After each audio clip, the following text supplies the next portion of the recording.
Ladies, gents, and gender queers, what's good, baby? I'm glad that you're here.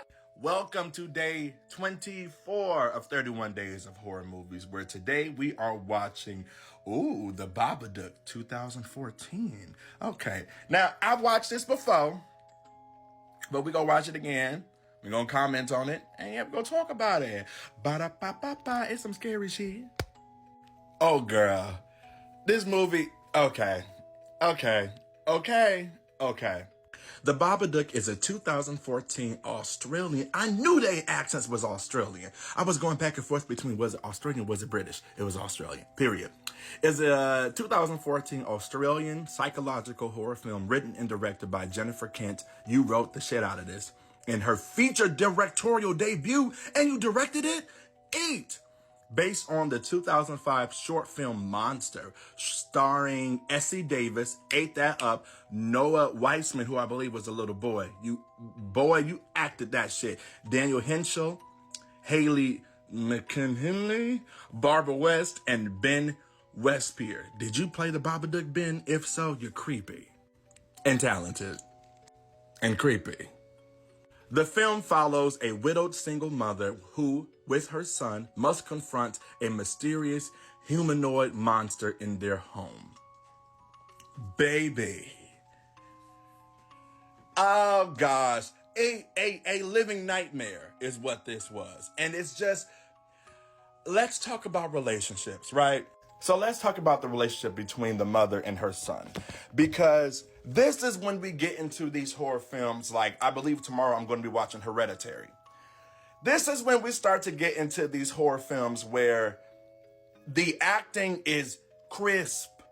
That's what makes great horror, I believe. So yes, we can have the senseless horror where, kind of those tropes of this blood and gore and this senseless horror, but then you also can have some horror films where the acting is so esteemed and you're afraid because you think something wrong with this voice, you think something wrong with this mama, but something is wrong in the house. And it is more of, and going back to, it's a psychological horror film. So it's meant to have you think, it's meant to have you pondering, okay, where is the actual horror at? And just seeing the breakdown of this mother, of her going through what she's been going through with being a newly widow, and her son and what he's going through, and just the mental challenges that he has within himself and how that puts him apart from his mom. And this is what these demons like to prey upon. They love to prey upon this sort of dysfunctional household, this fear and just this drama that wedges families apart. But don't you see how with a lot of these movies you have to come back to the light and realize the power that you have in love as a family? And that is what I got from this movie. And their acting performances, just from the fear, from everything, and from this mom. And again, when the acting is so good and the directing is so good and the writing is so good that it puts you in the film. There are a lot of films I've watched, which, not that you have to connect to every film in this way, but I think it's much more effective when you can watch a film and you feel like you're the mom or you feel like you're the son, and they don't make it to where the mom's the monster or the son's a monster, though this force tends to put them against each other, but rather they break down these walls that they have with each other and they allow themselves to be built back up while they are battling this demon, which is just, man, this is just so good. I loved this film. Just this whole thing about in horror films of these characters not being understood.